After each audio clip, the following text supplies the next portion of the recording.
ओम साईराम। श्री साई सच्चरित्र अध्याय 12। काका महाजनी धुमाल वकील श्रीमती निमोणकर नासिक के मूल्य शास्त्री एक डॉक्टर के द्वारा बाबा की लीलाओं का अनुभव।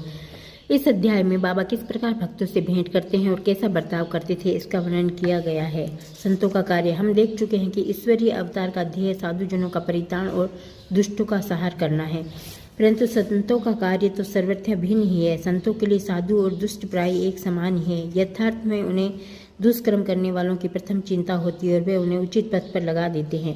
वे भव सागर के कष्टों को सोखने के लिए अगस्त्य के सदृश्य और अज्ञान तथा अंधकार का नाश करने के लिए सूर्य के समान है। संतों के हृदय में भगवान वासुदेव निवास करते हैं, वे उनसे पृथक नहीं हैं। श्री साईं भी उसी कोटि में हैं जो कि भक्तों के कल्याण के निमित्त ही अवतीर्ण हुए थे।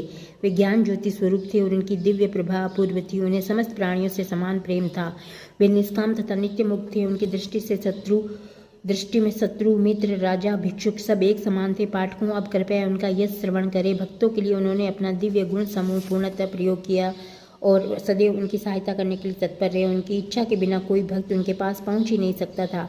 यदि उनके शुभ कर्म उदित नहीं हुए हैं तो उन्हें बाबा की स्मृति कभी नहीं आई और न ही उनकी लीलाएं उनके कानों तक पहुंच सकी।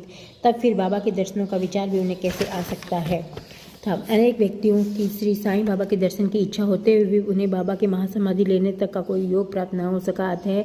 ऐसे व्यक्ति जो दर्शन लाभ से वंचित रहे, यदि वे श्रद्धापूर्वक साईं लीला का स्मरण करेंगे तो उनकी साईं दर्शन की इच्छा बहुत कुछ सीमा तक तृप्त हो जाएगी। भाग्यवश यदि किसी को किसी प्रकार बाबा के दर्शन हो भी गए तो वह वहाँ अधिक ठहर नहीं सका। इच्छा होते हुए भी केवल बाबा की आज्ञा तक ही वह वहाँ रुकना संभव था और आज्ञा होते ही स्थान छोड़ देना आवश्यक हो जाता था। अतः यह सब उनकी अशुभ इच्छा पर अवलंबित था। काका महाजनी। एक समय काका महाजनी बम्बई से शिरडी पहुंचे। उनके विचार एक सप्ताह ठहरने और गोकुल अष्टमी उत्सव में सम्मिलित होने का था। दर्शन करने के बाद बाबा उनसे पूछा, तुम कब वापस जाओगे? उन्हें बाबा के इस प्रश्न पर आश्चर्य सा हुआ। उत्तर देना तो आवश्यक था, इसलिए उन्होंने कहा, जब बाबा आज्ञा दे। बाबा ने अगले दिन जाने को कहा। बाबा के शब्द कानून थे जिनका पालन करना नितांत आवश्यक था। काका महाजनी ने तुरंत ही प्रस्थान किया। जब वे बम्बई में अपने ऑफिस में पहुंचे तो उन्होंने अपने सेठ को अति उत्साहपूर्वक प्रतीक्षा करते पाया। मुनीम के अचानक ही अस्वस्थ हो जाने के कारण काका की उपस्थिति अनिवार्य हो गई थी। सेठ ने शिरडी में का जो पत्र काका के लिए भेजा था वह बम्बई के पते पर उनको वापस लौटा दिया गया। भाऊ साहब धुमाल। अब एक विपरीत कथा सुनिए। एक बार भाऊ साहब धुमाल एक मुकदमे के संबंध में निफाड़ के न्यायालय को जा रहे थे।